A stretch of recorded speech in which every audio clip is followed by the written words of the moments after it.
Bonjour Johanna la Zaïroise, Eugénie Bengue et Trésor Moubia la Trinita.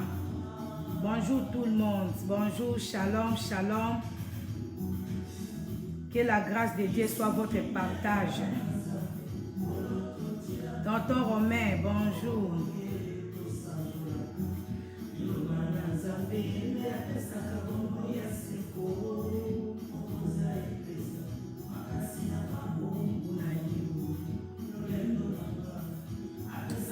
Marie-Jeanne Koto, Naya Poutou de Yalola, bonjour. Shalom. C'est une grâce pour nous de nous retrouver encore. Je ne sais pas ce qui vous a pourquoi, ce qui nini, ce soir, pour la gloire de notre Dieu. C'est vraiment une grâce de nous retrouver encore.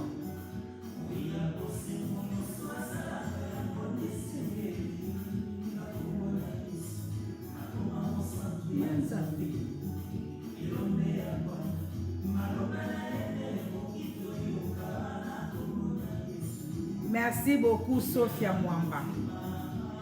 Yana mote mananga.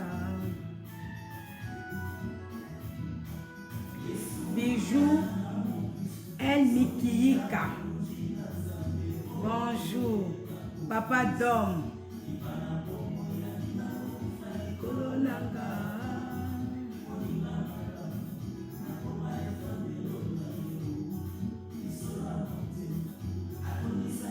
Mami Magali. Bonjour. Kimiana Motema Nanga.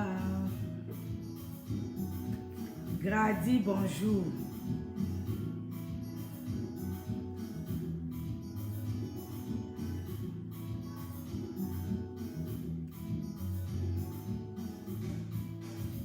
Amen, Sophia, tu es bénie.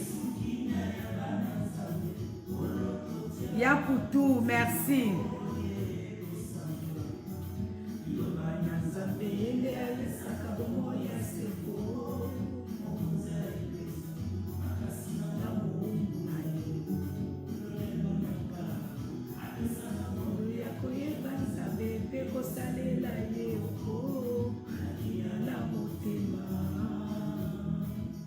Céline Mangoumi, bonjour. Noëlla Ndiama.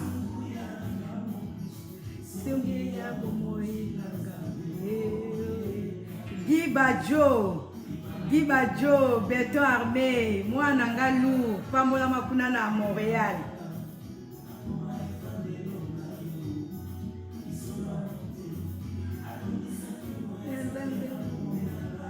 Noëlla, merci beaucoup. Nazarane li passe à Yaya Noël. Exaucé d'Azwa Bisso.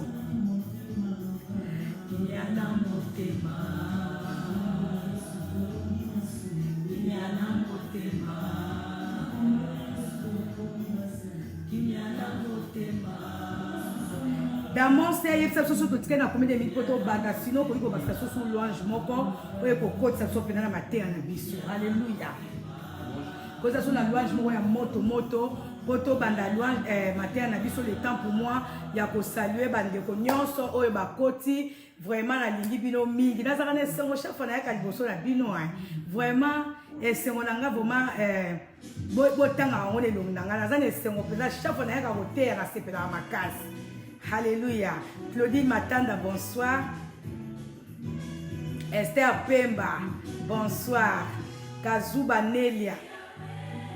Angela Guéry Bagaza. Johanna Lazaroise. Papa Nico Yetimbi. Nasepeli komona yo. Merci Noëlla.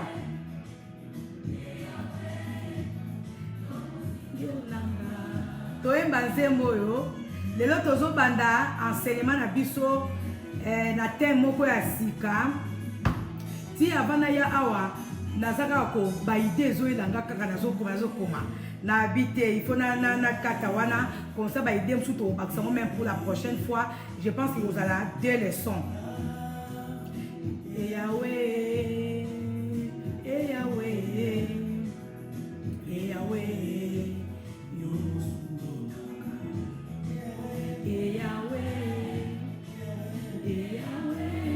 Liliane Katumbai. Bonsoir.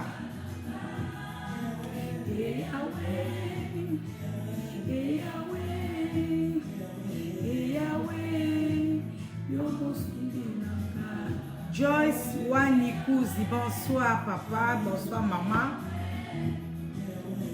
Balobi de auto banda moi avant pour bandeko mingi, bon baza na programme na bango ya kolanda ba match, il faut to se respecter, to respecter pe ba opinion bandeko, to respecter pe ba programme baninga, to zala toujours na kol bandeli nini na corps moko pona to sala eloko malamu po ekumisa Nzambe. Alléluia. Chérie Kimina, tu es déjà, tu es en Angola.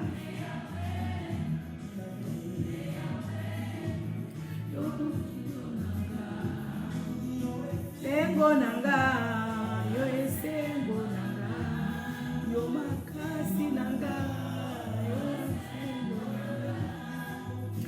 Yahweh, Edith Pambola mana kombo na Yesu. Yahweh, Christine Daka Shalom.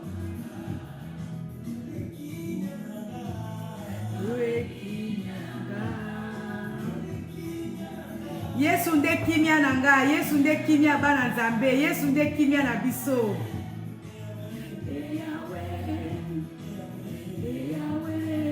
Depuis Brazzaville, Mamie Junior Pambolama, au nom de Jésus-Christ.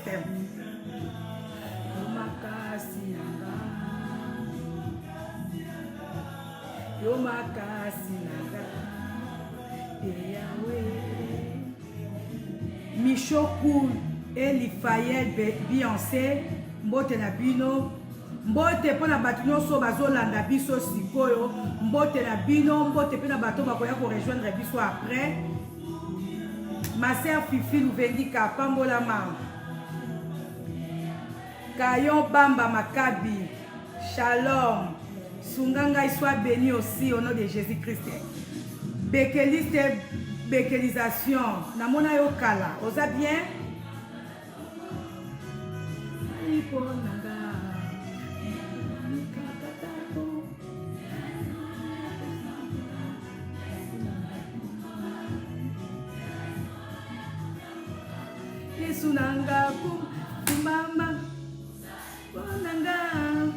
Depuis Inde, Eric, je crois te connaître, Naebio vraiment, je pense bien Naebio. Anton Bengani, Gloire Makiese. Kumbama, kumbama Yahweh, kumbama Yahweh, kumbama, kumbama Yahweh, kumbama Yahweh, kumbama Yahweh, kumbama, kumbama Yahweh. Nancy Mena, Suzy Kakesa. Joël d'or, 5 étoiles. Bopambola mibino nyonso. Oh nyonso ayaka na rendez-vous. Oh nyonso ayaka na live. Oh pona koyoka loba na Nzambe. Boyeba ke bozaka déjà béni d'avance parce que natika rabino déjà maboko ya Nzambe.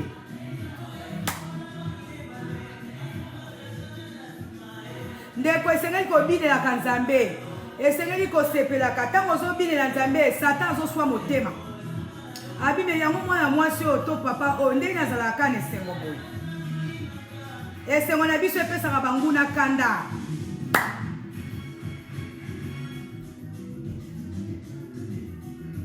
Bijou lumière, sois béni.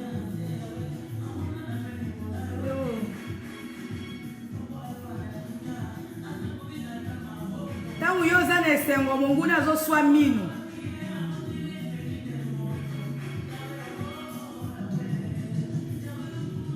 Gisèle Dielo, merci beaucoup. Kumbama, kumbama Yahweh, kumbama, kumbama Yahweh.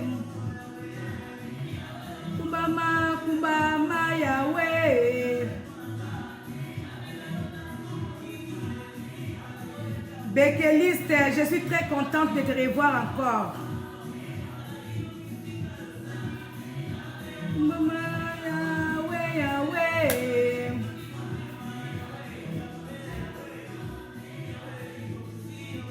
Mukosu tosaka kita kobinela nzambe. Wana pena na kozala debout, tozo tchaka banzembo tozo bina. Bino pe kuna na kati ya ndako bozo bina. Amen. Merci beaucoup. Bureau Salinga Signe que maman est coquille. Merci d'avance. Merci Daddy. Nzambe alola azama l'amour. Alléluia. Nzambe aza bien. Vraiment, Nazane Sengonde, c'est vraiment une grâce pour nous de nous retrouver ici. Pour na koyoka Nzambe, ezali grâce pour honneur à Nzambe, ezali grâce pour na gloire ya Nzambe. Nzamba sepelaka esika batumi balemi satu basangani pona koyoka ye. Vraiment ndenge to sangani boye, ata toza esika moko te, de loin ou de près, Nzambe na lola sepeli, kicha bokonzi na ye eza koningana. Pourquoi? Parce que eza na place moko, eza na bandaku moko, bana na ye basangani. Alléluia, pona koyoka ye koloba, pona kokumisa ye, pona kosanjola ye. Nalingi yo nanga, to bete la Nzambe maboko, to bete la Nzambe maboko. Alléluia. Nzamba za bien. Vraiment Nzamba wana za malamu mingi. Soki tozo lala tozo lamuka, ezali Nzambe. Soki toza lolenge tozali, ezali Nzambe. Soki ozo lia komela, ezali Nzambe. Alléluia. Soki oza toujours ne sengo, yeba ke ezali Nzambe. Ya wana esengeli mokona mokoko kumisa Nzambe. Esengeli mokona mokoko sanjola Nzambe. Komona ya minene Nzamba zo saela biso. Komona ya minene, komona lolenge Nzamba zo tia batu na banzaya na biso. Ezali kaka Nzambe. Ya wanga nazaka ne sengo wana ya kokumisa Nzambe. Alléluia. Pe esengo na ngai ezali su ya koleka, ta unazo saela Nzambe, ta unazo pusa na liboso na bino, pona koteya bino, o ezali liloba na Nzambe. Alléluia. Nzamba za bien. Nzamba za bien makasi. Alléluia. Alors, thème na biso ya lelo ezali ndenge na lakaki la fois passée, à chaque fois nazo prier, molimo sata zo pesa ngamba matin ebele. Des fois moi na soka Saint-Esprit inspiré no moko na noter après ce qu'on a dit qu'on préparer. Alors, je me suis retrouvée avec beaucoup d'enseignements oyo na on a pesi binoté. Mais na ebike na lisungi ya Saint-Esprit muke to na opesa moko. Neti la fois passée na lakaki bino et c'est qui na biso to yekola. Tout le monde est là comme ezali destiné à bana Nzambe. Alors, nous allons continuer à rassembler ba idée au Saint-Esprit azo pesanga, mais jusque là ba idée na no silité. Alors, so na lobina nat zela ke na si sanyoso et ko zwanga itanti na koya ko perdre dans de vie na côté yango te, vaut mieux na te yango ezalata une partie. Et puis après, pendant que de molo, deuxième partie, troisième partie, titre ko épuisé, ba ide o Nzambe a pesinga nanzela ya koyeba destiné na biso étant que bana ya Nzambe. Alors, lelo na nina taisa biso ndenge na lobaki, tokomona destinée. La destinée des enfants de Dieu. Et c'est que les choses d'abord, qu'est-ce que la destinée? Ou bien qu'est-ce qu'une destinée? Destinée est anini. Tori kokota kamba la moto tu dois expliquer destiné bana Nzambe za bitumba non. Et c'est que d'abord, c'est quoi la destinée? Destinée est l'axini. Alors, na mayele o Nzamba pesanga, na mayele o na zwape na classe, na eko comprendre que destinée ya mutu, to destinée ya mwana Nzambe, ezali futur na ye, ezali mission na ye, ezali plan na ye. Ezali étoile na ye o Nzambe atia po na ye. Et c'est que destiné ezali vocation po na mutu. Destiné ezali finalité ya mutu. Et pas wapi Nzamba ni ko mema yo étant que moi na ye. O nga na comprendre c'est leur compréhension nga. Donc destiné ezali mission o mutu azui ko ute pa Nzambe. Ezali projet o Nzambe a bongisa depuis le commencement du monde po na bana na ye. Donc yango ezali destiné. Et c'est que tu destiné na biso, alléluia. Ezali programme ya vie na biso, to mission oyo Nzamba tiepo na biso, to vocation, to eloko oyo Nzamba lingi, ndenge to na se toza na se mokili oyo, to accomplir. Mais c'est que tu destiné ezaka préparer. Okoza na destiné, mais pour atteindre ango topo o sanini o atteindre ngo voilà ou bien pour o comme la destinée na yo yeba ke esenge na ko se préparer et puis na kata destinée wana esenge ko yeba ke banguna ya destinée pe bazali Et c'est ngoli koyeba ke nanzela ya destiné na yo to na programme o nzamba saeli yo ata oza ko prier mais senge na ope ko agir. Donc nous devons prier et agir aussi pour na to atteindre destiné na biso. Et senge to yeba ke destiné na biso plan o nzamba pesi biso pour to atteindre ngo to pour to palper loko nzamba bongisa pour na biso. Et senge na so pe ko lutter to ko combattre pour na to simba destination na mabo na biso. Et ce que tu ba ke nzambe apesa mutu na mutu destiné, nzambe azana plan moko moko pour na mutu, nzambe a formula ba projet pour na mutu. Mais senge do yeba ke ata nzamba formula ba plan pour na yo, ata nzamba sala ke ozana destiné to zana étoile moko boye. Et senge do yeba ke ba plan o nzamba tchena kati na oto makambo o nzamba lingi ekokisama na vie na yo. Et senge do yeba ke eza combati. Pourquoi? Parce que tous on a deux mondes différents. Tous ali na divinité mi balé. Tous on nzambe diable pas zali. Alors et ce n'est pas que notre Dieu a un plan merveilleux pour nous, pour chacun de nous. Bible bien quelque part. Que nzambe alobi nazana projet malam. Le projet que j'ai formulé pour vous, c'est un projet de bonheur et non de malheur. Ou est ali projet nzambe? Plan ya nzambe pour na biso bala na ye. Alléluia. Mais c'est que toi yeba ke Satan le diable yé pas un projet à diable zalini ko détruire bana nzambe, ko détruire ba plan o nzambe atia pour na bana ye, ko bebisa ba projet o nzambe asala pour na bana ye. Raison pour laquelle nzambe atindaka Jésus-Christ de Nazareth. Pourquoi? Parce que nzambe na bolingo na ye alobaki na tini bino na mokili naza na plan merveilleux pour na bino, plan de bonheur et non de malheur, plan ya sali. Mais si ko Satan le diable yé pas na plan ya ko détruire mabongisi o nzambe asala pour na bana ye. Yango na raison pour laquelle o nzambe atindaka Jésus-Christ de Nazareth pour aya ko sauver biso, pour aya ko épargner biso na ba danger, pour aya ko sunga biso to meka ko kokisa to ko atteindre o ezali destiné na biso o nzambe bongisa pour na tia na biso.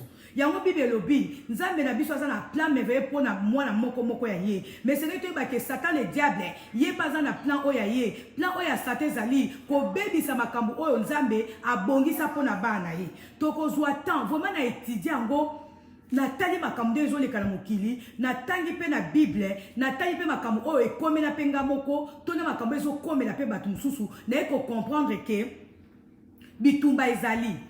Batumsu baloba kaka, oh la vie était combat, la vie était combat. Peut-être ils ne comprennent pas pourquoi ils disent cela. Pourquoi baloba que la vie était combat. Mais le long on a comprendre que oui, sincèrement, la vie était un combat. Pourquoi? Parce que Nzambe a ça la plan ya bonheur pour na biso bana ye. Satan le diable de paix a ça na plan o ya destruction. Sikoyo plan ya Nzambe na plan ya Satana e bundaka. Yango tolobaka ke la vie était un combat. Sikoyo ata tozo bunda et c'est que tu ke tolonga ka oya donc tokolonga parce que toza na Nzambe.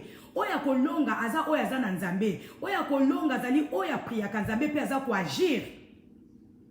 Okoyi kozala poza na destiné ya Nzambe. Okoyi kozala poza na étoile ya Nzambe. Okoyi kozala pe ozayi na ba projet moko o Nzambe asaki pona yo. Mais ndeko mwasi, ndeko mobali, laissez-moi vous dire aujourd'hui que ceux qui ont sambelité, ceux qui peuvent agir, okotika la kana munoko, nga penza na zaki na plan boye, nga penza na zaki na projet boye, nga penza nzamba lingaki na zaboye, okotika ko atteindre honte. Pourquoi? Parce que tu ne pries pas et tu n'agis pas.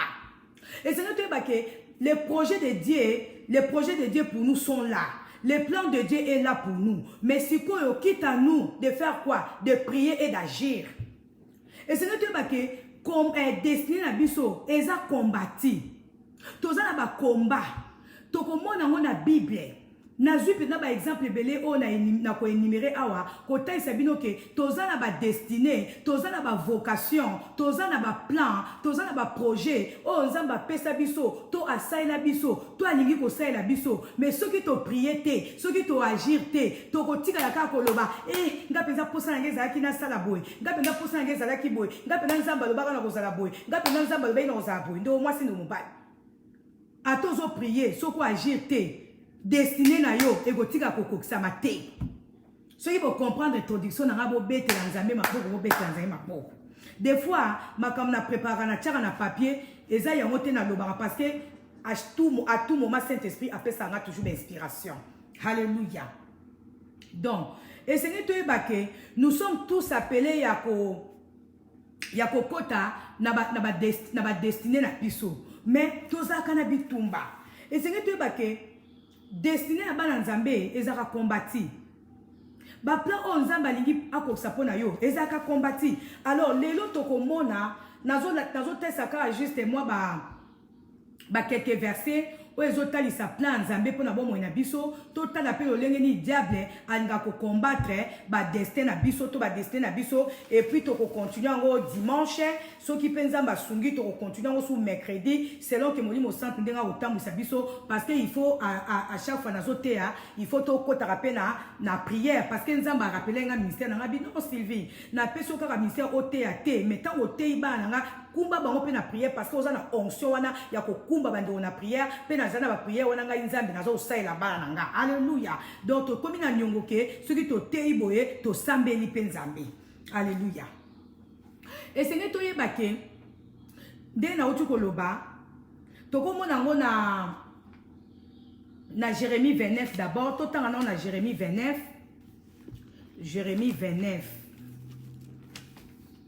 na verset 11, Bible lobi, car moi le Seigneur, je sais bien quel projet je forme pour vous et je vous l'affirme. Ce ne sont pas des projets de malheur, mais des projets de bonheur. Je vais vous donner un avenir à espérer. Bozo mona ke destiné na biso ezali ke nzamba ngito apesa biso avenir o eza meilleur. Nzamba linga apesa biso avenir à espérer. Nzamba lobi asali pona biso projet de bonheur et non de malheur. Mais Satan le diable ndenge Bible lobi na Jean 10 les voleurs ne viennent que pour détruire, les voleurs ne viennent que pour dérober, les voleurs ne viennent que pour détruire, voler. Hein? Ils ont misat. Donc pona ko yiba pe. Donc Satan zanaka pona ko yiba ko détruire ba projet o nzamba sala pona tia na piso ya wana tozana nyongo ko sambela pe na nyongo ya ko agir nde o mwasi ndo mobali tant ba déjà que Satan aza voler c'est-à-dire quoi moyibi ayaka ko yiba ka eloko o eza pa mutu eloko o ba pesi mutu nde ayaka ko yiba donc biso pe nzambe apesi biso destiné ya malamu apesi biso destiné ya bonheur apesi biso destiné ya sali ezani.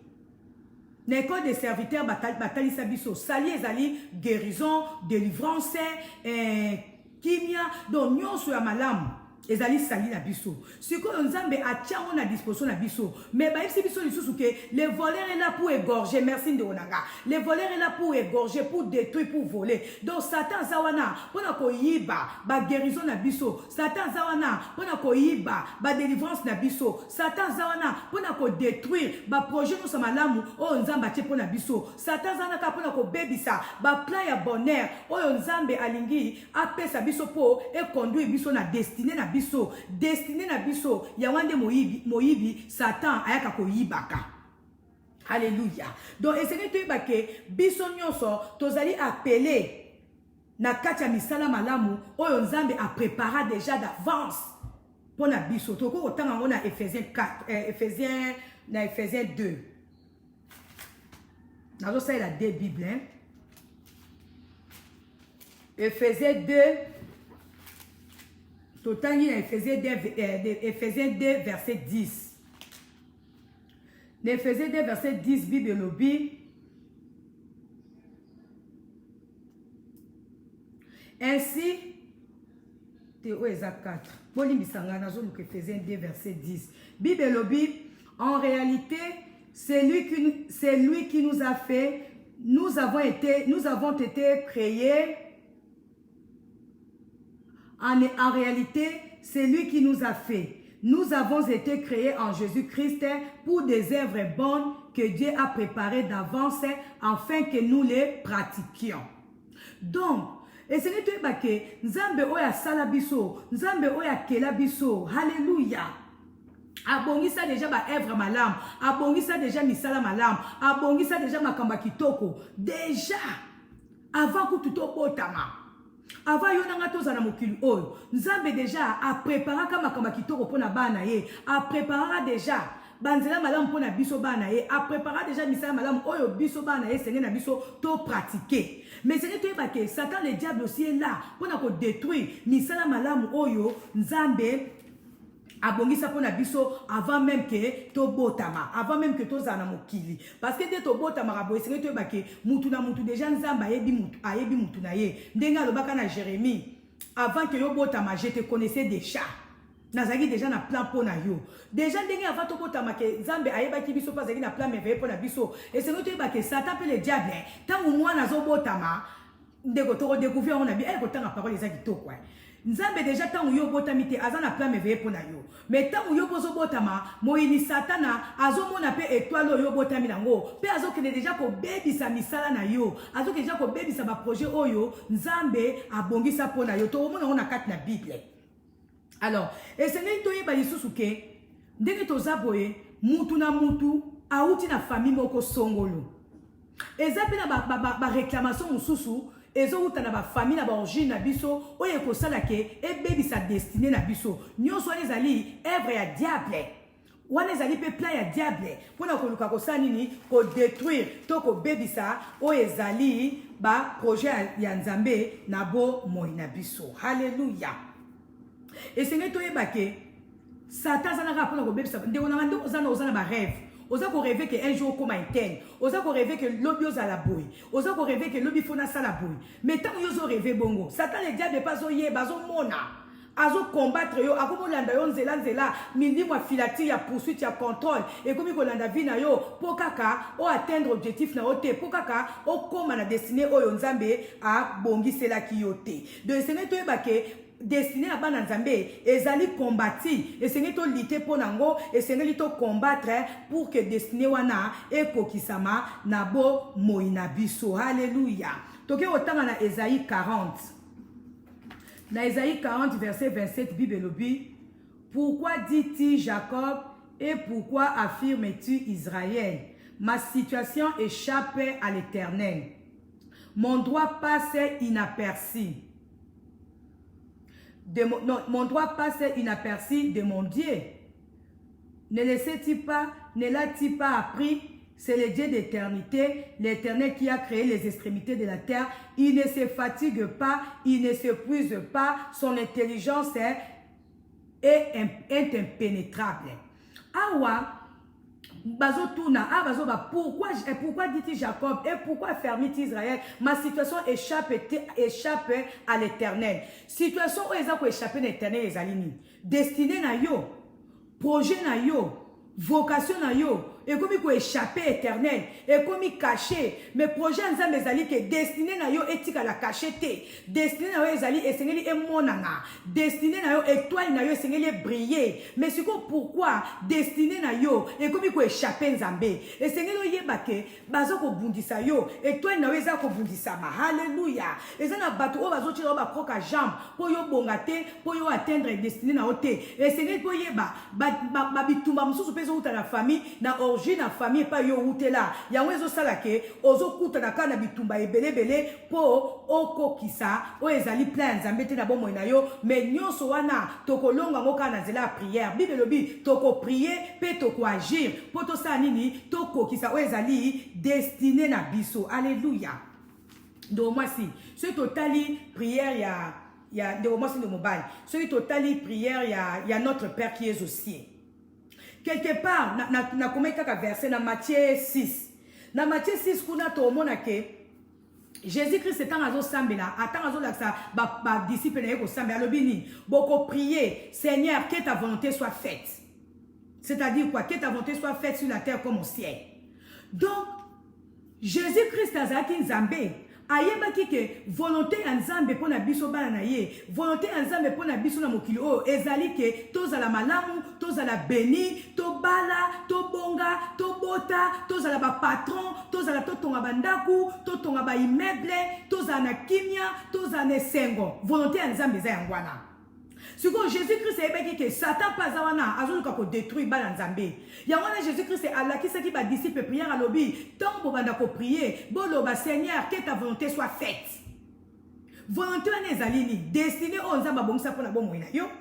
plan oyo nzambe abongisa mpona jésus ayebaki ke destine na biso eza na bitumba ayebaki ke plan ya nzambe mpo ekokisama na bomoi na biso sengeli tosambela yango jésus kristo alobaki ntango wanda kobondela bolobaka toujours seigneur mon dieu que ta volonté soit faite esengeli mokolo ya mokutu tosengaka ke volonté ya nzambe ekokisama na bomoi na biso destine ya nzambe plan ya nzambe vocation na ye oyo yabongisa mpona tia na biso esengeli tolobaka tosengaka nzambe ke esalama pourquoi parce que monguna mpe aza wana azolinga ye tobonga te monguna azolinga tobalame tozala na kimia te monguna azolinga atobandi bafere epambwama te monguna azolinga ozanga kimia bazotiela banani na nzela ezali volonté ya diable mais ce que volonté ya nzambe ezali ke tozala bien tozala béni tozala na kimia tozala na esengo yango wana esengo na biso chaque fois kosengaka ke nzambe volonté na yo ekokisama jésus ayebaki ke bitumba ezali mais mpo volonté ya nzambe to plan oyo nzambe akana mpo na biso ekokisama esengeli tosengaka mpe na nzambe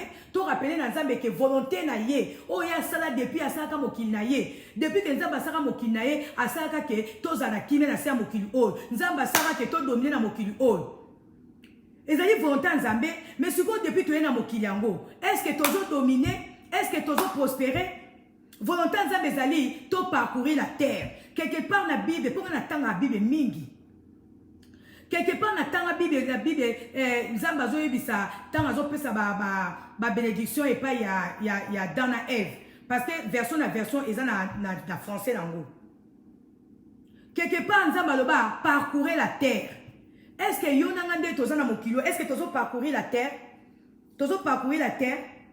oui tozo parcourir la terre te mosusu banda akota na États-Unis alobi mpo na ngai na komdila na États-Unis esuki lokwa naza na France esuki lokwa naza na Belgique esuki lokwa naza na Canada esuki lokwa naza na Londres esuki non tozokokisa volonté nzambe te volonté nzambe ezali to parcourir la terre donc lelo oza na France lobi oza na Belgique lobi oza na États-Unis lobi kuna oza na Asie volonté ya nzambe yango wana est-ce que tosala yango tozomona ke makambo ya mike ezokoéchappe biso tozomona yango normal non ovoyage eza bien neti nga mposa yango ezali na parcourir la terre na volonté ya nzambe nga nde naza baprojet eza bamboka mosusu na nakenda te nakoma yango kutu na kaye na bakamboka oyo na nake te mboka oyo na nake te parce que nzambe alobaki to parcourir la terre mais sikoyo satan le diable aye kotiela biso bablocage aza kosala ke ntango mosusu oyebi ke ntango mpo bavise ezozwama te eza mpe misala ya diable parce que nzambe alobi to parcourir la terre visa ezosala mpe défaut na bana nzambe bamoyen ya déplacement bambongo makambo tu eza plan ya diable parce que nzambe abaki to parcourir la terre to parcourir la terre yango ndeni kasi na voyage na bavisa na babillet bozo comprendre donc esengeli toyeba ke là où il y a la volonté de Dieu esengeli toyeba ke diable epa aza na volonté na ye oyo ezali nini ya kodétruire ya kobebisa halleluya merci saint esprit mpo opesaka nga mayele na yo halleluya oyo nzambe aza bien soki toke na 1 Thessaloniciens naopesa baverset mosusu na kotanga te mpo toganye temps na 1 Thessaloniciens 2 na verset 18 kuna bible elobi que la grâce de Dieu soit avec nous donc ozomona ke balobi na biso toza na grâce ya nzambe mais senge na soki tosambelaka mpo na grâce ya nzambe ezala na biso Paul azoloba na bathessaloniciens alobi que la grâce de Dieu soit avec vous c'est que quelque part ayebaki ke grâce ya nzambe eza wana mais soki bitumba ezali soki bonguna azali moyen bana nzambe bazala na grâce ya nzambe eza te bozo comprendre sikoyo kesenge na biso tosambela oyo naza na grâce ya nzambe nga mpenza nzambe ayebi nga mpenza nzambe ayebi yo qu'est-ce que tu fais mpona eloko nzambe abongisa mpona yo qu'est-ce que tu fais mpona grâce oyo nzambe abiatie likolo na yo nde omwasi nde omobali esengeli oyebake grâce ya nzambe eza na esengeli oyebake grâce ya nzambe mpe ebundisamaka halleluya donc esengeli toyebake satan le diable akombataka biso atindaka bablocage na nzela na biso atindaka bamanke na nzela na biso atindaka batrouble na banzela na biso atindaka baincompréhension atindaka baconflit atindaka nyonso ya mabe oyo ekosala ke baplan ya nzambe na bomoi na biso esakompli te nde omwasi okokama koza na relation bien na motu relation wana eza po epambola yo na nzela nde na kama bato babebisaka barelation oyebi ke mpo na relation kaka okoki koatteindre niveau excellent mpo na relation kaka okoki kokota place oyo bakotaka te mpo na relation kaka okoki kokoma mokonzi mpo na relation kaka okoki kozwa batio ya bénédiction mais sikoyo yo nzambe satan asali ke na nzela na yo oza moto oyebi kobatela barelation te oza mutu moko kaka oza munoko mabe oyebi kovanda na bato te kaka kobebisa barelation sikoyo nzambe ataki ke destine na yo mpe bénédiction na yo mpe kobongaka na nzela barelation nzambe ayebi ke mpo yo atteindre objectif to mpo yo okende kokóma mokonzi quelque part esengeli ozala na relation moko na mutu moko boye songolo mais yo sikoyo teme oza munoko mabe oyebi kovanda na bato te sikoyo barelation ekosali ekobeba yo sikoyo ntango barelation ekobeba yo automatiquement nzela moko boye lipamboli moko boye oyo nzambe alingaka tia na nzela na yo na nzela relation wana ekokoma esu te pourquoi parce que nzela wana nde oyo ezalaki relation na yo yango nde obebisaki il faut comprendre que destine na yo nde ebundisami lokola oza no sensible te ozo comprendre te ke likambo nazosala boye kokobebisanga makambo na nga il faut comprendre combien de fois obebisa destine na yo kaka mpona monoko na yo evanda akimia te. Combien de fois obébi sa destinée na autant soupo ebo vanda na batute parce que destinée na yo eko kita na likolo na sete nzamba ko tchaba moyen destinée zaka préparé par des moyens par des démarches siko yo soki oyebi ko saisir ba occasion te oko tika la kaka nga penza ifaki na zala boy nga penza kutu na yebana kina mutu wana mais na comprendre te na koma musika na mutu wana mais siko tant yo komi musika na mutu wana obébi si pe lipamboli moko boye tant senga koya na nzela na yo alors faut combattre pour nango bamsu bazana bakoka kozana batu te eza pe milieu mabe o satan tia na vie na yo ayebi ke so oza malamu na batu okozala béni alors esengeli oyeba na koteya awa comment destiné na biso ezozala détruite comment tozozala na blocage comment tozoko évoluer te pourquoi parce que tobebisi makambo ebele oyo ekoki kozala comme lipamboli na biso yo vandi wana ozomona kaka c'est normal nde nazabo nazanga normal ndonanga vie na yo nazoyebisa oyo lelo eza normal te ntango ozokanisa yango eza normal lelo tokomi kocomprendre ke badestruction mosusu oyo diable atina bomoi na biso tokomi koaccepte basituation nyonso pourquoi parce que en tout cas so nazabo eza kaka nzambe nde moto alingi nazabo te esengeli toyeba lelo ke volonté ya nzambe ezali ke tozala bien tobonga mais satan mpe le diable aza mpe na volonté na ye oyo ezali ke ya kodétruire baprojet oyo nzambe aza yango mpo na biso mbala mingi basituation mingi tozovivre toza koaccepte yango lokola normal toza koaccepte yango comme kwa ke euti epa nzambe non ntango natangi parole de dieu naye kocomprendre ke makambo mosusu tosibir na bavi na biso ezalaki volonté ya nzambe te biso moko nde tosi laisse faire tokanisaki ke eza normal alors ezalaki nango normal te ezalaki nde satan alors esengelaki na so tosala nini toprie mpe toagir situation oyo oza na wana obi o te na nanga normal nge eza nango kaka bongo oaccepte na yo baevre diable na bomoi na yo obosani ke nzambe alobaki na yo esengeli ozala béni esengeli ozala bien oza na plein de bonheur yo sikoyo ovandi kaka wana oza koaccepte nyonso lelo natalisi bino ke na ngai mo mpe na mitali ke toza na de volonté ya nzambe ezali ke tozala na sali ezali nini kimia esengo délivrance richesse nyonso tout ezali plan nzambe mais c'est que mpe satan le diable ye baza na volonté oyo ye tozanga mbongo tozanga bozwi tozala bato kokela tozala bato kolelalela tozala bato tozanga ba relation nzambe alobi na loba na ye nini nzambe alobi na loba na ye je vous ferai asseoir avec les grands vous partagerez les bitins avec les grands boyebi te ekolia mesa mona bakonzi ezali mpe volonté ya nzambe kopartage kovanda esika mona bato baza bapambwama ezali volonté ya nzambe sikoyo ndeko nanga yo mpe ta na bomoi na yo eske osovanda na mokonzi eske osokutana na mokonzi mais soki oza na barelation na bakonzi te soki oza na relation na bato bapambwama te ndeko nanga eza diable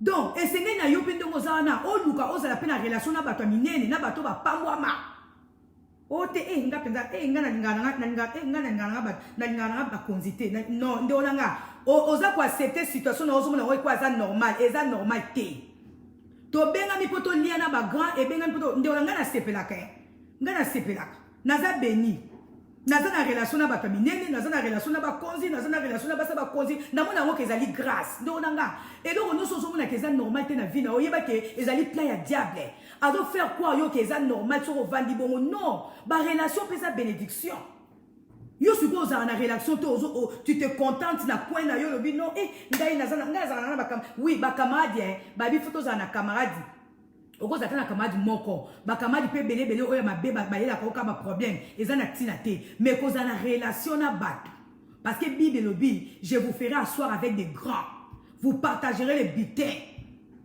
De au moins si. Koliana ba konzi. Kozana ba konzi relation bato ba pamo aze le vende olanga. So omoni mutazolo ba yango yo oyeba na pena ye. Yango yo yeba ke azana keto na o parce que azana ngota azana relation na te parce que mukoya ozwa relation wana mukoya kopousa na akosepela. Donc tant yo pousa na relation na bato minene, tant yo pousa ni ozolia na bato musuba oya koyebisa yo yango yo zaka na bango. Yango yo zaka na bango. Ozana bango te poani. Eza relation za ba pamboli yo. Yebe pas zana ngote mukoya ozwa relation ya bien. Mukoye pa kopousa pena ba konzi. Abana ko sepela ngakutu lelo nazaki na kingadi. Lelo ko akosepela. Mais si vous avez atteindre en côté, à comment on a que ndenge ya zabongo eza normal, ndenge yo yeba ina ba konzi, ndenge yo liaka na ba konzi, ndenge yo yeba ina ba tuaza na succès, ndenge yo yeba ina ba baze levé, ya zo mona weza normal te. Donc moi si dans ce que eza normal, yende lo kwa za ba relation wana te, eza na normal pour na pourquoi parce que accepter situation wana o diable a talisie ke kozala na relation ba terminer les ama be. Donc moi si ngane bi ko battre la ba relation. Ngai cause na ba relation na bato ba pamwa ma ezali pe bénédiction pona nzela wana nzamba ko fungolo ba porte na ba relation wana nzamba ko komisa ope na destinée na yo ozana likambo ko songo nzambe fois ça ela yo mais il faut les cas par des chemins siko yo sko ba chemin ngo ozoleka ngoto biote eza normal ndo na yeba ke ezali destinée na yo o eza combati to bete na nzambe maboko to bete na nzambe maboko. Alléluia. Nzamba za bien préparé makambo pelé o Jésus na yebi ke to kokoma na ta na katikati ya ma te ya na biso. Alléluia. Et c'est notre bake nzambe na biso. Alléluia. Volonté na ezali ke mutu nyonso azana sali, mutu nyonso azala bien, mutu nyonso azana ba relation malamu, mutu nyonso. Ndo moi si bato suba za na zuwa. Ngala kamwaka oyebi ata ba star oyo botoza na bango na mokili baza élevé non. Baza béni, baza élévation et sa bénédiction. Au moins, nous sommes tous là. Yango yo pouvez bénir ma pata. Yo po solar na bango. Oh. Si ko yaza na zuwa pa solar na bisote. Yo oyo solar na biso, yo oyo solar na star moko songolo sepela na yo star azando kite. Azuite kaka grâce pa nzambe a la star a lever a la célébrité. Et donc, yo zanango, muninga o azanango te, akotalisa o keza normal, te parce que ya azanango te, mko ya ozwango ye pa osepela. Donc, moi si, tozana babitumba, na nzela ba destiné na biso, tozana babitumba, poto koma, nesika o nzambe, abongisa po na tia na biso. Vraiment, nako révéler bino ba secret, to makambo ebele, on a découvert na kotanga Bible, on a découvert na batu oyo bazaki kombati. Na ba destiné na bango. Alléluia. Tellement na komaki biloke belé ndo masi no mobali. Kosuka ka koloba te ko naza na projet. Oza na projet. Mais Satan pa yebi ko za na projet a combattre yo, siko yo prier pe tellement pour o atteindre projet na yo to o réaliser projet na yo. Alléluia. Boyebi na pesa no exa batu ngana kama batu na teng na Bible ko découvrir oh Seigneur merci. David azaki na appel ya kozala roi. David azaki na onction ya kozala roi d'Israël. David azaki na vocation wana nzamba tcheki kat na ye ya ko conduire peuple ya kozala mukonzi ya bana Israël. La preuve est que nzambe atindaki prophète nani atindaka Saoul akena ndaku ya papa ya David pour akende ko wendre ye roi. Ezaki volonté ya nzambe, ezaki appel ya nzambe. Tout le monde avait compris, tout le monde dans sa famille avait compris que non, il y a des roi. Ce qui est totalement histoire à David, il y a une révélation de Pesi. Est-ce que le col Nzambe a tinda qui na prophète, a pakola qui David ma futa? Est-ce que David a comment qui roi balamoko? Parce que va checker ma futa. Parce que ça qui pour autant Nzambe. Mais sur autant qui Bible, au moins que David il peut comme roi, a bunda qui bitumba, a kutana qui na ba blocage. Mais azalaki déjà na mafuta ya kozala roi. Nzambe déjà lo bayika kozala roi. Mais pour comme roi, David a bunda ki bitumba. Okokoza na pela nzambe. Okoyi kozala na mafuta. Oyobika ate nzamba lo baki na kozala mukonzi. Nzamba lo baki na kozala boy. Siko osala ke loko te. Olingi pe ko affronter bitumba te. Okokoma pe eloko nzamba yebisi ozala te. Parce que yeba ke destiné nyonso okozonga na nzela ba démarche, okozonga na nzela ba komba neti nga boy. Depuis 1994, nde nzambe alobai nanga ke Sylvie tu es ma servante, que Sylvie oza mosakoli nanga. Mais il a fallu na banda. Soki na banda raté. Nengai pena tika kana kombo nzambe alobaka nanga na kozala prophète na ye. Soki na banda raté, nengai pena za prophète te, nengai za prophétesse te. Nde nazo te ya bino boy parce que na ndimi ko banda. Yango nazo mona pe ba manifestation ya Saint-Esprit pour accompagner nga pourquoi parce que na tosa ki na yoka ki nazali appelé nazwa ki vocation ko za mosali na Nzambe na bandi ko sala musala pe ya Nzambe. Yo oza na vocation babenga ki okozala mokonzi babenga ki okozala pasteur au vandi au croiser maboko lobi o non Nzambe alobaki na ngana ozala pasteur Nzambe abaki na ngana ozala président siko oza na démarche moko tozo sala destiné wane ko yate et puis c'est qu'on a que destiné on peut tant on peut yo banda ko sala ngo okozala kombe neti nga boy Nzambe abenga nga ki naza prophétesse na ye naza musali na ye nazo sala pour essayer de confirmer, mon niveau sant azo confirmer nga ye pa batu ke naza musali na ye pourquoi parce que na ndima ki ko sala et bien que nazo sala musala ngo naza pe na bitumba mais nazo yeba ke makambo nazo kuta na ngo na nzela ministère nanga makambo nazo kuta na ngo eza na famille eza na baninga eza na mokili ezali po e perdre ngai destiné na ngai po na atteindre niveau o Nzambe alingi nazala te donc nasi na yeba ngo ngande naza boye bitumba no se yelanga nyose ko ya na nzela na ngai nyose ko ya na nzela mobile na ngai o kuna ba lobby boy o kuna ba sali boy na yebi ke c'est par rapport à ma destinée na ko céder te po na yebi ke naza na but moko boy naza na objectif moko boy faut na atteindre soki na komi ko kota na ba venture na komi ko kota na ba bilobela ya batu na komi ko kota na yebi na ko comprendre déjà diable yebi ke mapata ndenga zana aza servante ya nguya siko foto ke na nzela na ye na boye po tango akosilika to tango akoperturbe akotika kosala moyen à atteindre objectif na ye o Nzambe alobaki ekozala te et c'est notre bake ndenge toza boye betwale na biso banguna bayebi yango tango susu yo moko oyebi te nani oyo zali yo moko oyebi te nini Nzambe atia na kati na yo mais monguna le diable ayebi yo siko akotia na nzela na yo bamakambo moko boye po aide yo obima na nzela na ye po bit wana o ya monaki na misu na ye ya mine ekokisama te na vie na yo po ye alonga yango tozoba que la vie est un combat pourquoi parce que makambo o Nzambe abongisela biso ezobundisama na Satan le diable o ya lingi abimisa biso na nzela ya destiné na biso to betela Nzambe maboko to betela Nzambe maboko. Alléluia.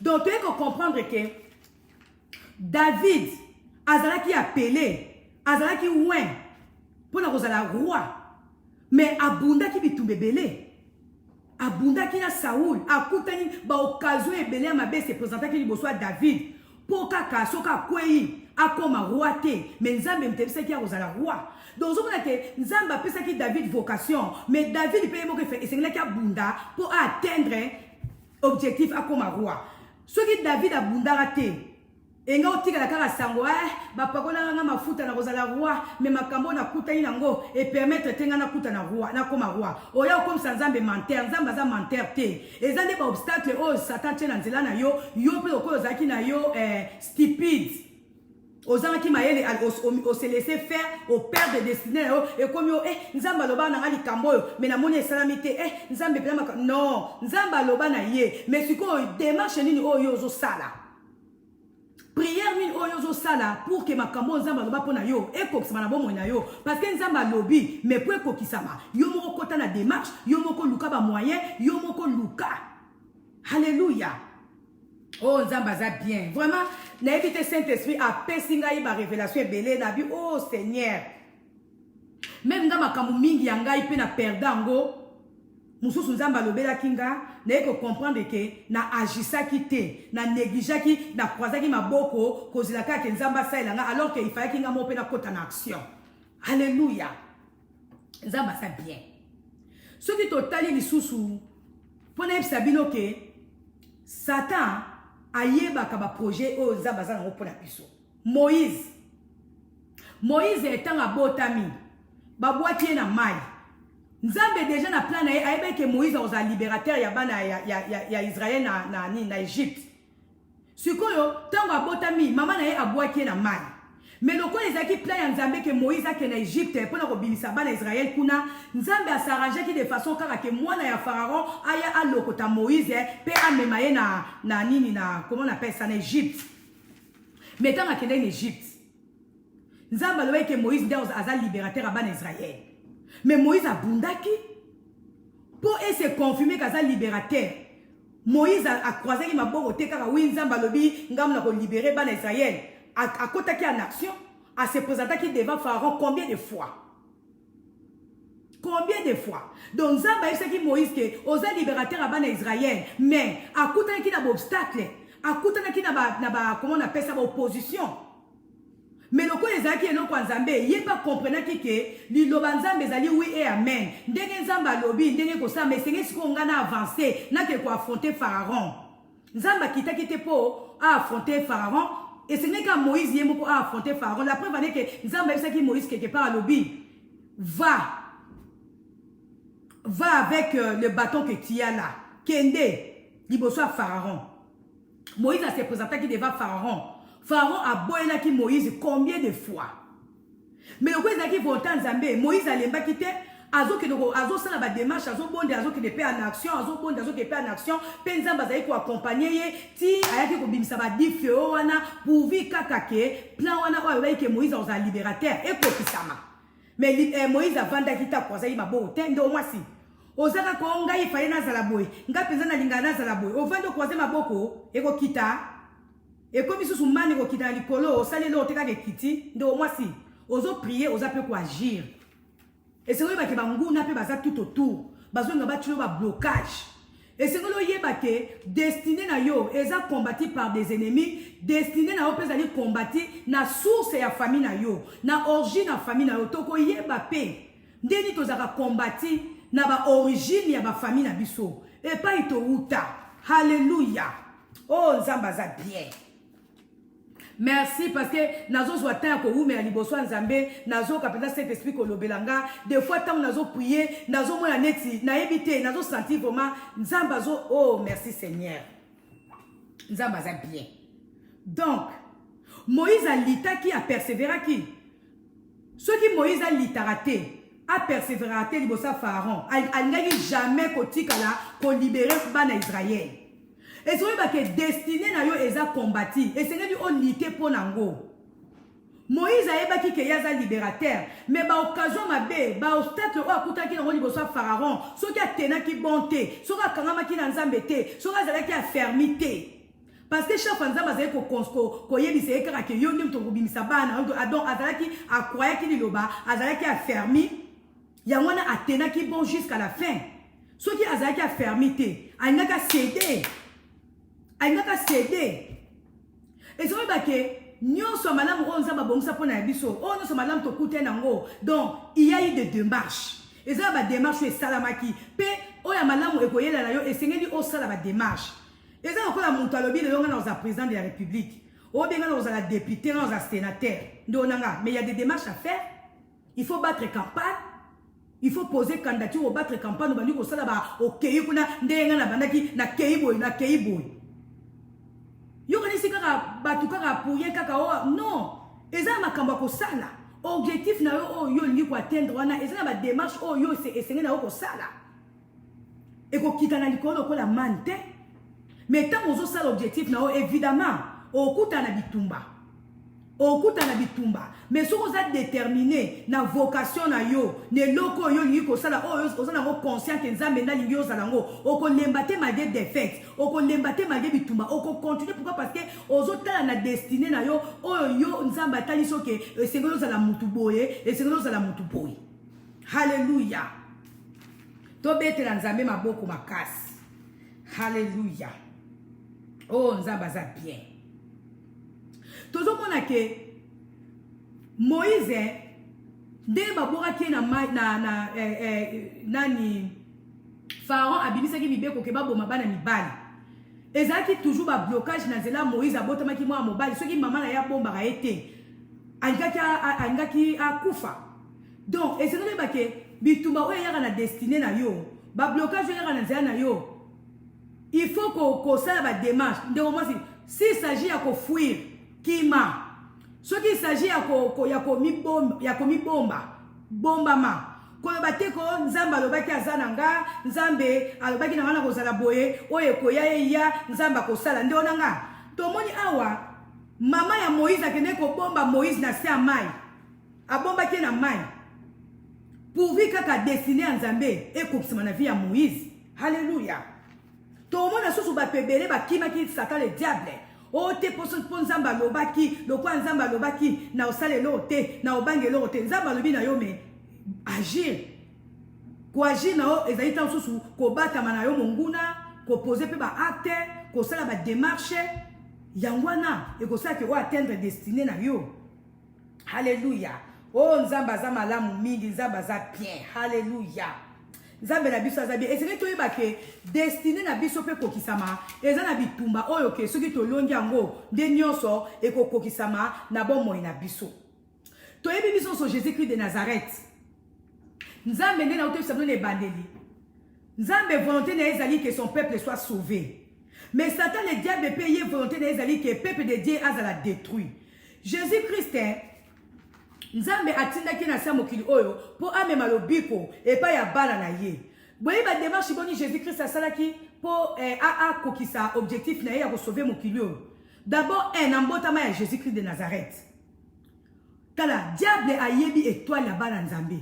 Jésus-Christ bébé qu'il était, nouveau-né qu'il était, asaki ta lisu moko te, ayebaki ata mutu te. Jésus-Christ abotamaki ni na ndaka ba meme.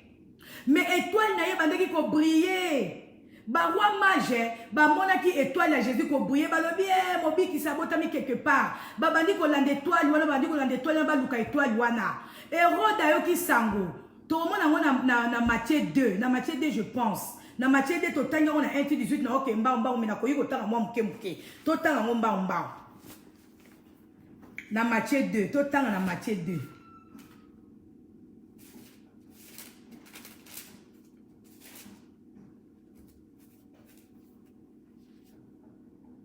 Na Matthieu 2, na verset 1 à 18.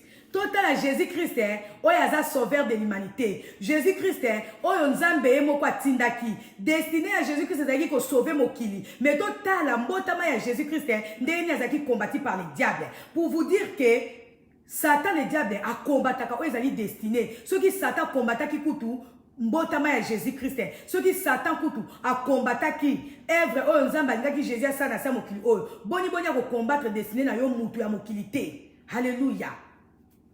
Totanga awa. Jésus naquit à Bethléem en Judée à l'époque où Hérode était roi. Après sa naissance, des savants spécialistes des étoiles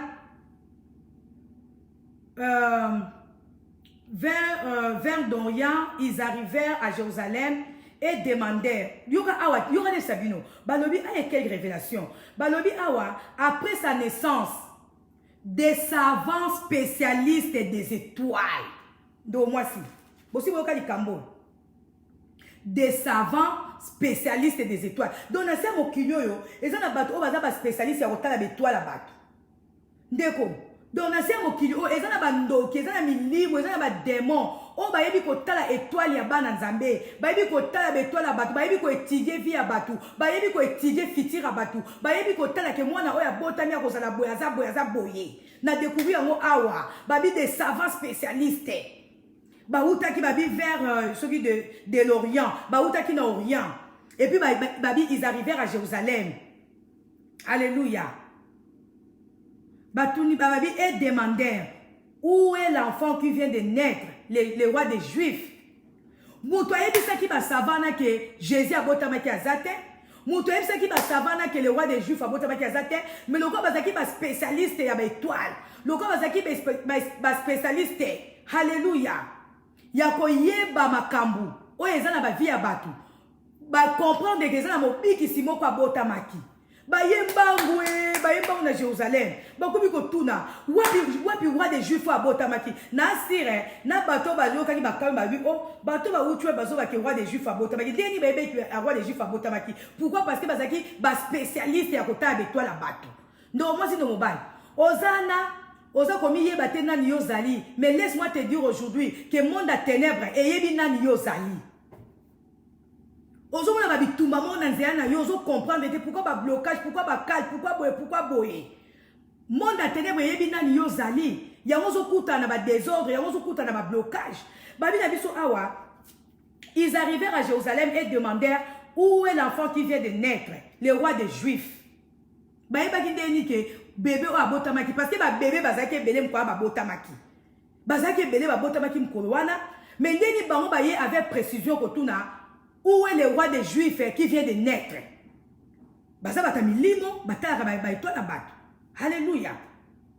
Alors, nous avons vu son étoile apparaître en Orient et nous sommes venus l'adorer. Eh, Yesue. Musika bazaki n'Orient kuna. Bamoni étoile à Jésus et briller likona bamba lobi. Tomoni étoile moko ezo briller. To tangi étoile wana. To étudiango. Tomoni na mayele na biso. Que étoile wana. Ezali certainement. Na bébé moko abotami awa. Bébé wana zali roi des Juifs. Yango to eko lukaye. Nde omwasi. Na monde à ténèbres, bazo mon étoile na yo. Na monde à ténèbres, bayebi nani yo zali. Na monde à ténèbres, bayebi nini o yo fozala. Yango na bazo bazo luka yo. Baye ko luka yo. Baye bazo combattre yo. Ba koti na nzela na yo. Alléluia. Mais yo moko yebi na ote. Alléluia. Oh Jésus-Christ de Nazareth. Balobi awa, quand le roi Hérode apprit cette nouvelle, il fut troublé, ainsi que toute la population de Jérusalem. Il convoqua tous les chefs de prêtres et le maître de la loi et leur demanda où le Messie devait naître. Ils lui répondirent à Bethléem en Judée, car voici ce que le prophète a écrit. Et toi, Bethléem, au pays de Juda, tu n'es certainement pas la moins importante de localité de Juda. Car c'est toi qui viendras un chef qui conduira mon peuple Israël. Alors Hérode, une révélation. Alors Hérode convoqua secrètement les savants et s'informa auprès d'eux du moment précis où l'étoile était apparue. Donc moi si. Et c'est que les banguna na ba s'informaka. Tant yo sala ba démarche na yo po luka okoma mokonzi. Tant yo sala ba démarche na yo o luka okoma o yo lingi kozala selon Nzambe ndenga sala na plan na yo. Et ça ba démon bazo mon étoile na yo pe ba s'informaka. Ba benga ka batu mususu en secret po ba pesa ba information na yo. Et ça batu mususu ba pesa ka information na yo na banguna na yo na bato ba lingi yo bongate na bato ba lingi yo pambo mate. O kama ka ngo sali kambo ndeni ba yebi yango. Ndeni ba yebi likambo. Ndeni bayebi ke ngana ozala boye ndeni bayebi ke ngana okende boye ezolo yeba ke banguna na yo ba s'informaka po bazo information na yo d'abord banguna na yo ba monaka ba isi biso les rois les savants spécialistes des étoiles bango moko ba moni ke roi des Juifs abotami ba ye na Jérusalem ba bangi suko luka bo pesika roi des Juifs abotami. Roi Hérode peut s'informer à un message wana yeba yoki ke mwana moko abotami yebe abengi susu ba prêtre na ya secret abandi ko tuna bango est-ce que boyebi esika mukonzi wana abotami boyebi esika bébé wana abotami ba yobi ke bébé wana yende mtaoya ko libérer mokili ba yobi bébé wana est-ce que bozala information na ye. Roi Hérode a tindi batunaye en secret ba tene ko information ba ye ba place nini bébé wana vandaki ba ye ba place nini bébé wana lanaki ba ye ba babota bébé wana zaki nani po ba ye la information po ye pe abongi sa plan aye bandeni ni akobebisa to akoboma Jésus Christ. Yesu Masia. Et c'est quand on yeba ke étoile na yo, peut-être yo moko mi yeba raté, peut-être yo moko za stupide, mais laisse-moi te dire que ba démon ba yebi, monde à ténèbres yebi, banguna no ba yebi, pe bazo tina batu na nzela na yo, po ba s'informer, bazo information na yo, po ba te ko sala ba complot, deni ba ko ya ko attaquer yo. To deni ba ya ko na kati ndaku na yo. Pourquoi? Parce que bazo mona ke soki batiki yo calme na libala na yo, soki batiki yo calme na musala na yo, soki batiki yo calme. Alléluia. Et le konzamba tena kat na yo, et ko tia bango mal à l'aise. Et le konzamba tena kat na yo, et ko sala ke bango baza na kanda. Combien de fois to yamba ba infiltrer na bandaku na biso, po baye bakama kam na biso. Yo kaniso yambi ndeko, yo kaniso yambi moninga, yo kaniso yambi soki nani. Nzoka za envoyé du diable. Étoile na yo brillaki. Ayoka ki sango. Que olingo banda faire boye. Ayoka ki sango. Que olingo sala boye. Ayoka ki sango. Que olingo ko kende boye. Alobi poussa na nous pembe na ye. Ok no yeba nanu. Ba projet ni nyaza nango. Yo ko comprendre te. Likambo ngako sala. Eh baby. Programme ozaki na mwesi bisu to comme tuna likambo nga ngena sala ndeni ne sala mi boy ndeni se oyebite ke batu ba yaki pembe na yo ba yaki ko infiltrer yo. Alléluia. Alléluia. Siko boyo ka révélation mususu. Maman Maria na yemoko Joseph avant même que Jésus abotama. Nzambe déjà yebisaki bango ke boko bota mobikisi. Même yemoko Marie avant Zoazemi wana ange abimelaki ye ayebisaki ye ke nazotia na kati na yo zemi okobota mobikisi oyo akobikisa mokili na nga ayebaki. Mais sikoyo pona nini tangu roi Hérode abandi kolukisa susu Jésus po aboma ye bakimaki. Botana lika Nzambe ye moko alobaki na Marie okobota mobikisi. Mais Nzambe emo susu aye komona ke Hérode abandi ko s'organiser pour aboma Jésus-Christ, abandi ko s'organiser pour mission oya tchekeka epa ya Jésus-Christ et s'accomplir te. Kaka emo susu Nzambe atindi ange ake ko lotisa ba parent à Jésus ndoto. Alobi de nuit bokima bobima na mboko yo soki bovandi awa Jésus akokufa. Pour la nuit, il y a ajouté que oh non, tokoki manabisote parce que Nzambe yemoko lobaki, hallelujah. Yemoko Nzamba lobaki, apesi biso mwana oyo po abikisa mokili. Biso tokovanda na biso kaka awa. Lokola yemoko Nzamba lobaki tokobota Jésus, lokola Jésus ngo abotami, ata roi Hérode atindi batu, tokoki mate. Nzambe yemoko kosala miracle. Bon mona ki on a Bible. Marie na Joseph babaki tokoki mate parce que Nzambe yemoko babaki tokobota Jésus. Mon contraire, Bible est biso. Boutou, bakimi si Jésus, baki ko bomba Jésus na mboka mususu. Pourquoi? Parce que il fallait basala ba démarche que plan oyo Nzamba tchaki et pas Jésus. Maloba on Nzamba ebisaki bango ke boko bota mobikisi ya mokili nanga et c'est que kokisama. Ba comprendre ki ke et c'est que bakima. Ange Nzambe moko eko bimela bango ezaki Nzambe moko abila bango bokima. Bokima bobima mbangu. Il faut qu'il va vendre bakima parce que Nzambe mtalo baki. Mais tu peux comprendre que Joseph na Marie basa qui va démarche butu ba bibi bakimi parce que ceux qui va tikala ki wana roi Hérode ngaka boma Jésus. Alors plan ya Nzambe na bomo ya Jésus que Jésus alingaka na mokili po abikisa mokili elinga ikokobisa mate. Alléluia. Alléluia. Marie na Jésus bakimaki. Baki ko batama. Ozomona ke Jésus-Christ pour asala œuvre oyo Nzamba tinda ki ye bien kazaki ye moko Nzambe mais pour akokisa a atteindre objectif na eto vocation na ye aleki na ba makambo ebele. Ba isi biso maman ya Jésus na Marie na Joseph bazongaki na Jérusalem kaka tangu roi Hérode akufaki. Pourquoi ba yebaki ke ceux qui bazonga qui na Jésus pendant que Hérode azalaki en vie. Promesse en Nzambe na bomo ya Jésus-Christ nga kokisa mate, plan de sali et nga kokisa mate. Mais azalaki na destinée. Donc il fallait combattre aussi. Alléluia. To suki ka wanati.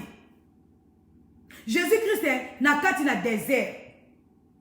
Satan yeko meka Jésus zwa lipa oyo bongo lango lipa zwa libanga oyo na kopesa yo boye Satan yeko talisa Jésus bozu ya mokili oyo nyozo nezaki nini soki Jésus a cédaki na tentation Jésus alingaki kozala élevé roi des Juifs oyo Nzamba alobaki te. Jésus alingaki azala couronné sauveur de l'humanité te. Jésus alingaki azala notre rédempteur te. Jésus alingaki kozala le sauveur te. Pourquoi? Parce que Satan alingaki alonga ye soki a gagné a kwesaki na désert. Donc ozomona ke même ata moko Jésus azaki tenté. Mbalami tozo kuta pe na ba tentation na banzana biso tozo kwesama na obstacle belebele. Tozo kwesama ya omba objectif Nzambe na bomo nyeso kokisama te. Soki Jésus Christ a cédaki na ba tentation ya Satan na kati na désert. de l'autre bon de la Jésus parce que destiné wana on za ba bongisa ki pona ye et ngaki ko sala maté. Alléluia. Et ngaki sala maté. Combien de batulelo bazana nzambe bazo kuta na ba obstacle ndenge na ndenge mais bazo céder. Au moins kaka banda ki lo mo masuki na nzela pourquoi parce que azaki tam sous tenté. Tant sous a comprendre ki te que atazaki mosala nzambe atazaki na plan ayebaki te que tant azo bonde na esengeli pas ça ba démarche pe agir. Ayebaki pete kota la source nini famille ya utaki oye memeli pe blocage donc destiné na biso ezali combattre na ba point belé na ko révéler bino ngo na ndambu o nzamba pesi ngai. Alléluia. Donc tu peux comprendre que même Jésus-Christ sur otani na Matthieu 2 1-18 bon combattre que Jésus-Christ azaki recherché par Hérode. Azaki recherché pourquoi? Pour kaka plan o nzamba loba ke na rotinda mobikisi ekokisa maté. Donc moi si yozo baka koza na projet, ozo baka koza na plan, mozo sala lote, ozo prier te, ozo sala démarche te, olingo kamana nzambe te, ekotika kali saponge, ekokokisa maté, kuma kaka ngai penza na linganga na zala boy. Nga penza na lingaki na zala boy. Alléluia. Ngai nazo yebelo mo bando na pesa bino témoignage. Et ça va témoignage mo dans mo na terre à terre mais ça édifiant. Papa nanga azaki commerçant. Yemo pe asalaka commerce. Mais azaki na vocation mo pa nanga mwana eke eselaki ngai na zwa relève na ye. Nazaki mwana mwasi beke nazaki mwana liboso. Papa nanga imposanga ngai kenaki losala. Papa nanga pendant que nazo ngana sala littéraire natika na lui là parce que nazaki na vocation que nazala tam sous juge, nazala tam sous avocate parce que nazaki makasi na français. Mais papa nanga pe azaki na vocation na yeke non moi nanga yo fosa kaka commerce o nga na lingi. Papa nanga imposa ki nga ke okotsa nga na ba alongoli nga na lui là ake okotsa nga na sonabata. Alors na mitika ki na bandi ko tanga. Mais attendez na tanga ki yango. Attendez na zo ki ba diplôme nango. Et suka ka bongo te papa nanga continuer ki ko former ngai.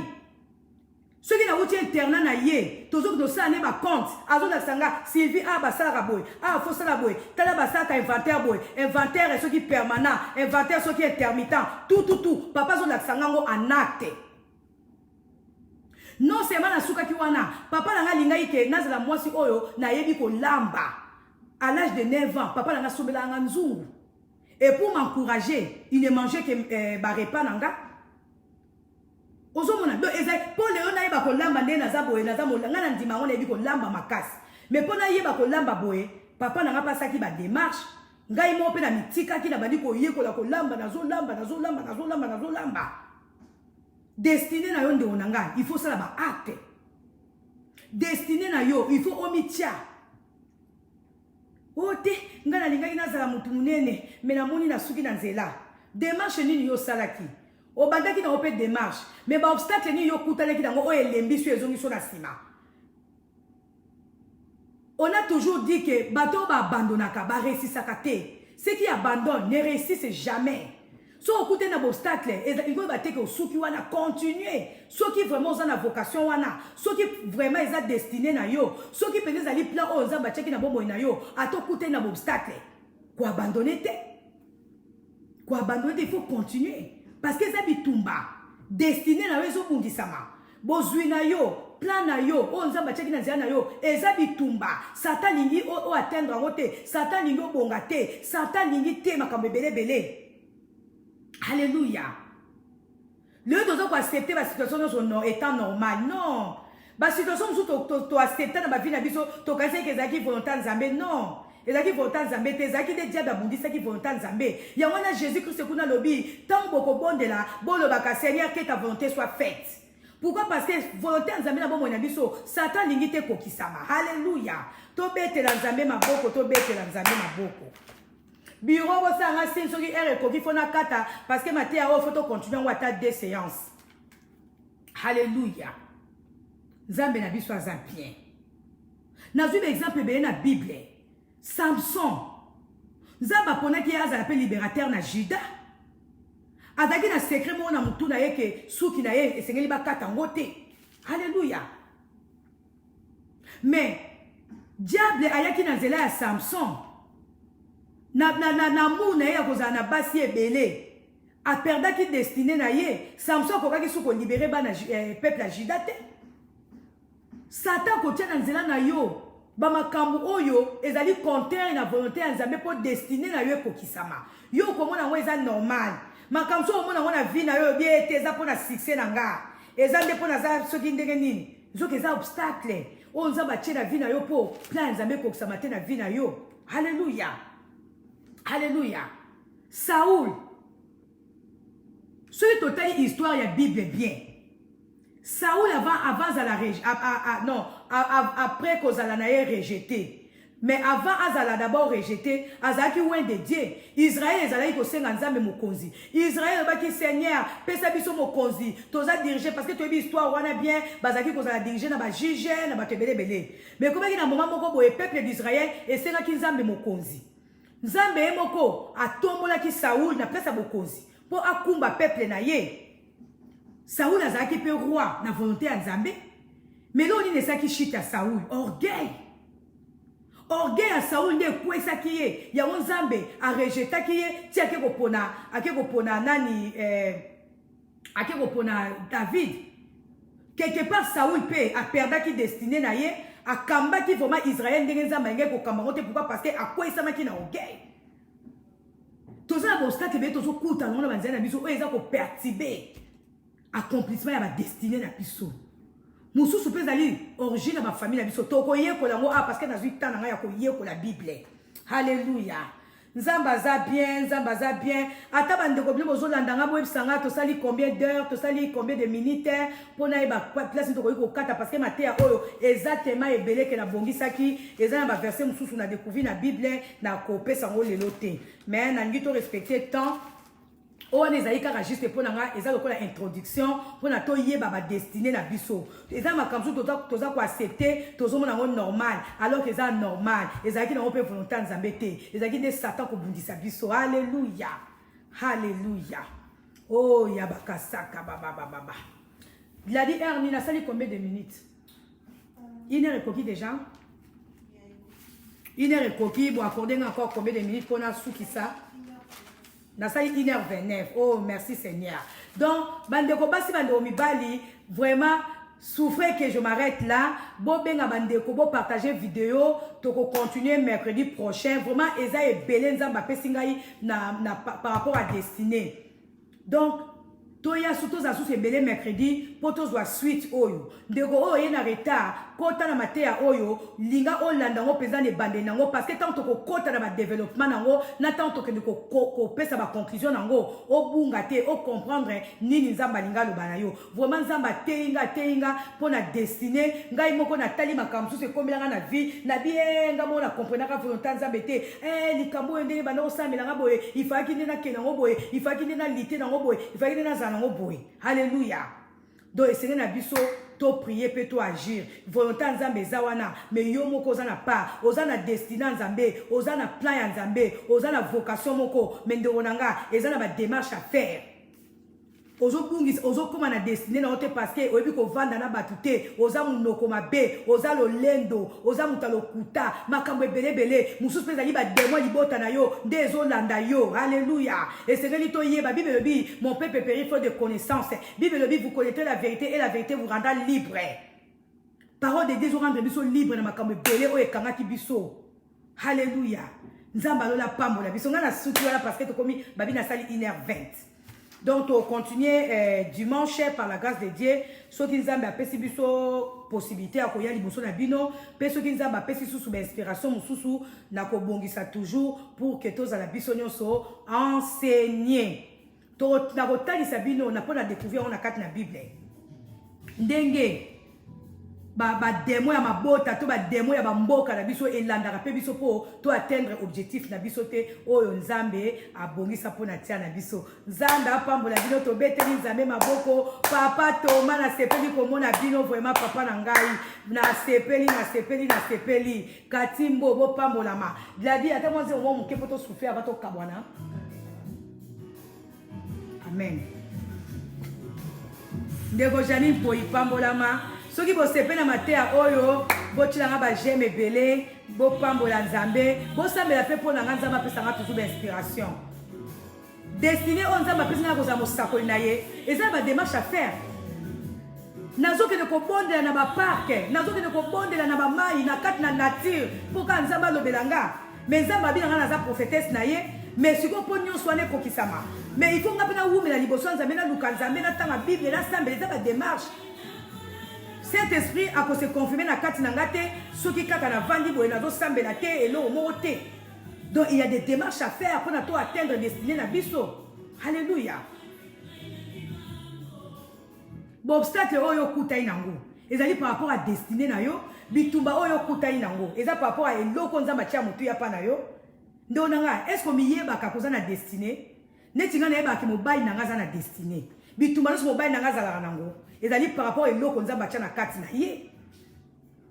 N'est-ce toujours mobile nanga toko lemba te tozo continuer parce que eloko nzamba tia na kati mais ça tellement munene ke soko za combattre te moyen savoir o nzamba tia na kati na yo ezala manifeste zate. Ndo moi si no mobile. Oh yo za na motu ya nzamba pesi yo. Bazo bundisa yo te. Bazo bundisa de eloko eza na kati na yo po o lemba. O ba na ko sa na nga sute. Neti mobile nanga soka lo bia landa. O mata ko yemba na nga sute. Na ko encadrer na nga sute te eza mission na nzamba pesa ki encadrer ba jeunesse ba jeune encadrer bato ba li ko yemba. Eza musala na yo chéri nanga. Ngai pe fona continuer ko teya parce que eza musala nanga. Bandima ngate na ko teya parce que nzamba lobi.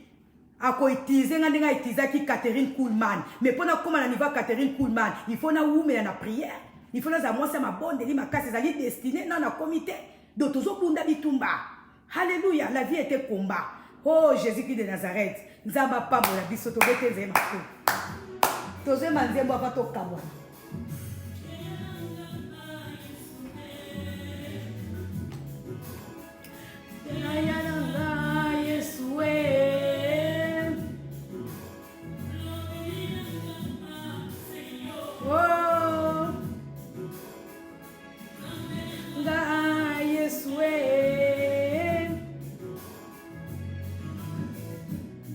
Toza na destinée moko incroyable. Donc bitumba nyonso eza na nzela na yo. Bunda po nango meyeba keza po lelo konza bache na kati na yo. Nda waina konanda kaka Yesu e. Maki kufa potenga na bikako. Yango eleki nyonso na motema nanga. Nanga Yesu e. Soki pe Yesu akufaka te de yo nanga toza ba chrétien te. Donc abundaki po destiné wana ekokisama. Yesu e. Babinemi nyonso oza na bango na nzela na yo. Bazo combattre eloko nzamba tiepa na yo mais baza ko aider yo po opusa na vers destiné na yo. Mais sengeli yo combattre. Et sengeli yo longa banguna destiné na yo. Tokomona ngo dimanche. Zamba Kongo na moni yo pambolama. Oebi yango Yesu e. Papa Dom pambolama. Noelangia ma pambolama. Sami kusomike ya pambolama. Angelica Ntingi sala pambolama. Oebi yango Yesu e. Batu bakopesa yo bakombo po ba décourager loko nzamba tia na kati na yo parce que loko za na ngona kati na yo ezotia bango mal à l'aise po ekokisama te po baya na nzela na yo bakobenga yo ndoki bakobenga yo motema mabe yo soko za na nzambe yeba ke ezali po na destinée na yo.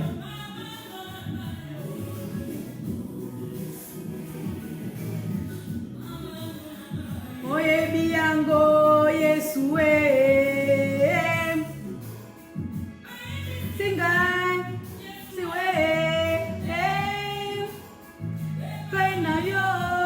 Yesu e bobine na Yesu babali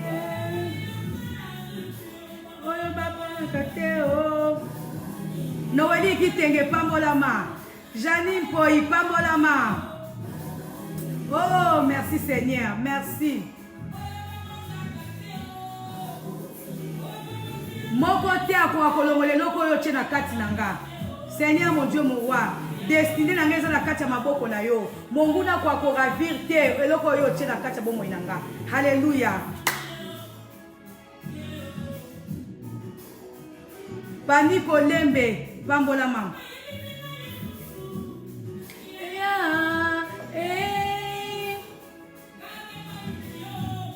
Yesu Base kwa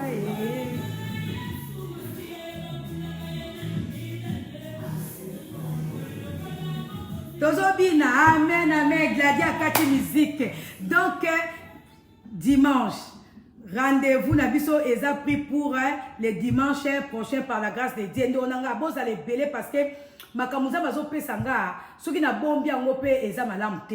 Des fois, nous avons reproché, nous avons yebisa yo zo ngoloba te.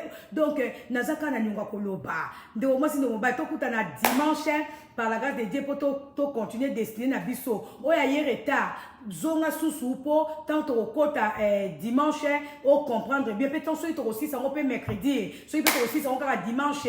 Nzambe emoko ayebi. Nzamba pa mo la bino na lingi bino mingi. Pour ça otika bino ezate mais to respecter temps.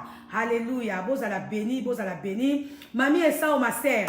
Pambolama, c'est mes kazoya, yomo yebi kaka. Pambolama, papa Thomas, merci beaucoup. Alléluia. Gladio kobino okata, Tisia Debse, Pambolama. Alléluia. Bye bye, bye bye.